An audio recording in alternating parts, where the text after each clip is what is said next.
같이 준비하는 입장에서 우리가 네. 오늘은 호흡법에 대해서 한번 네. 얘기를 해보기로 했어요. 그래서 이제 출산을 이제 과정을 설명을 드리면 원래 보통 초산모 기준으로 설명을 우리가 먼저 할게요. 초산모님들은 이제 진통이 오거나 아니면 이슬이 비치거나 아니면 양수가 흐르거나 이 세 가지 증상 중에 하나로 나타나거든요.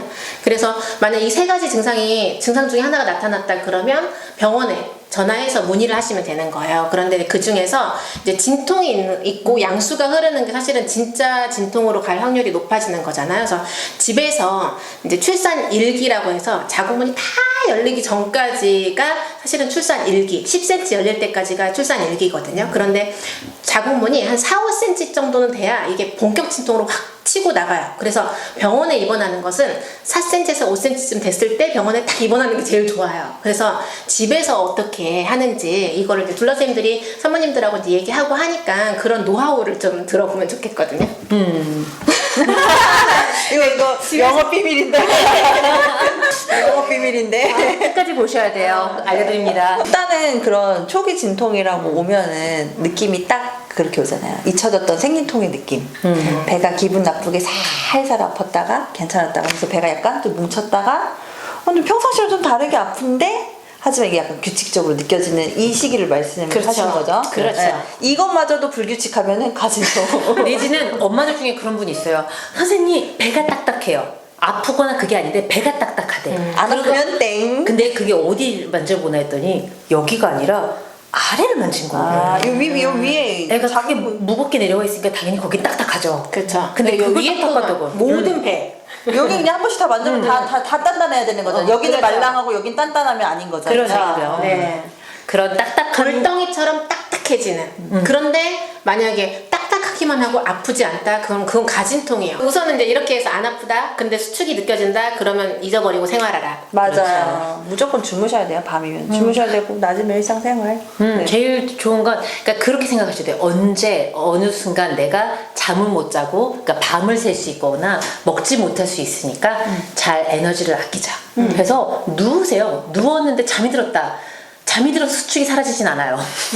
애가 나오려면 절대 엄마를 재우지 않습니다. 그러니까 잘 수 있다는 건 감사한 거예요. 그래서 주무시면 되고 꼭 근데 잠이 안 올 수도 있잖아요. 뭐 낮에 뭐 그럴 수도 있고 그러면 아까 얘기했던 대로 아 이럴 때 뭐 집 밖에 나가면 안 되는 줄 아시는 엄마들도 있더라고요. 산책도 가볍게 하실 수도 있고 뭐 그렇다고 강릉에 여행 가실 건 아니잖아요. 그 상태로.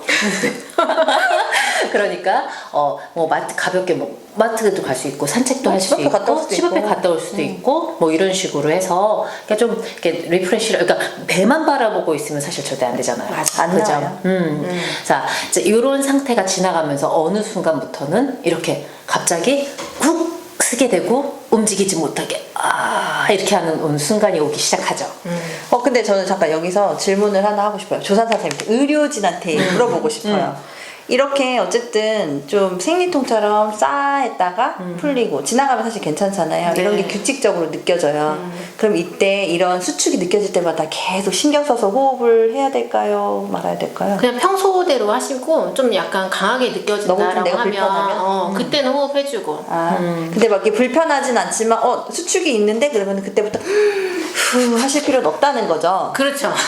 그냥 이걸 내가 무시할 수 있으면은 무시하고 일상생활을 하다가 이번 거 조금 세가지고 좀 불편해. 그러면 그때 신경 써서 호흡하라는 말씀이신 네네. 거죠? 근데 만약에 수축이 계속 느껴진다는 거는 이 산모한테는 불편할 수 있는 느낌인 거거든요. 저는 5분 간격으로 수축이 있었지만 불편하지 않았어요. 그래서 뭐 올 때마다 막 이걸 할 때마다 한 일주일간 그러진 않았거든요. 그냥 편하게 지냈고 이게 아픔으로 느껴왔을 때 좀 불편하다라고 내가 느꼈을 때부터 호흡을 했거든요. 그러니까 이건 사람마다 다 다른 그래, 거예요. 나는 엄살이 너무 심해가지고 사실 효원이 땐 양수가 먼저 흘렀잖아요. 네네. 그리고 수축이 이제 약하게 계속 있었거든요.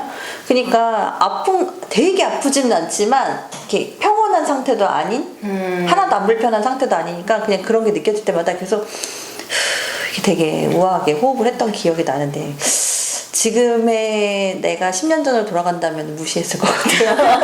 근데 저도 그땐 처음이니까 이게 굉장히 약간 불편하다고 여기에 온갖 이게 신경이 쓰이더라고요. 그러니까 그렇죠. 되도록이면 이걸 신경 쓰지 말고 그렇죠. 좀 맞아요. 다른 넘겨보라는 행동을 거죠. 하고 뭐 집안일을 한다든지 아니면 재밌는 뭐 TV 프로그램이나 아니면 라디오 같은 거 좋아하시면 라디오 듣고 음악 듣고 그렇게 지내는 게 제일 좋죠. 아까 지금 방울쌤 뭔 말인지 알겠는 게 다른 걸 집중해도 악소리 나게 뭉칠 때가 있어. 그러면 호흡을 할 수밖에 없는 순간이 그렇죠. 맞아. 할 수밖에 없는 순간이 순간이 있어요. 그러니까 이거는 딴 생각, 그러니까 다른 행동을 할 수 없는 정도로 되게 확 압박 올 때가 있어요. 그때 호흡을 하시면 돼요. 맞아요. 그때는 호흡 방법이 없어. 다음 진동까지. 맞아요. 그래서 그런 순간이 와요. 달팽이 PD 같은 경우 보니까 몸으로 아는 건 거야. 본인이 꼭 뭐 이래야지가 아니라 아는데 대부분의 엄마들은 저희가 이제 사실 이걸 강조해서 물어보고 하는 이유 중에 하나가 많은 이제 엄마들 중에 특히 이제 자연 출산을 준비하신다고 해서 공부를 하신 분들은 자 이렇게 수축이 올 때는 호흡을 해야 된다고 공식처럼 돼 있는 분들이 많아요.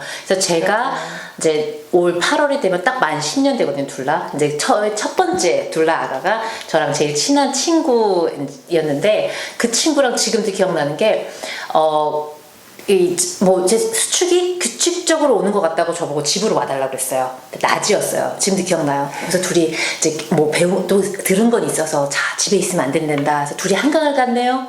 한강을 가면서 언니 와 그러면은 얘는 여기 다른 데 잡고 있고 난 뒤에서 허리를 잡아주고 둘이서 후 이러면서 허리를 돌리면서 다시 이제 지나갔어 그래 갈까? 이렇게 걸었어요. 그렇게 걸은 지를 2박 3일 있었고요. 그리고 아기는 4박 5일 있다 나갔어요. 그러니까. 근데 지금 생각해보면 맞아요. 그랬던 것 같아. 수축이 오면 호흡해야 된다라고 생각을 했던 것 같아요.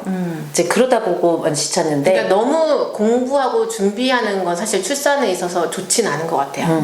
그냥 몸이 반응하는 대로 사실은 받아들이고 이걸 하면 되는 거거든요. 근데 준비가 많이 되고 출산에서 너무 많이 알고 그런 분들은 수축이 있다. 그럼 이거는 진통이고 호흡을 해야 된다라는 이게 나.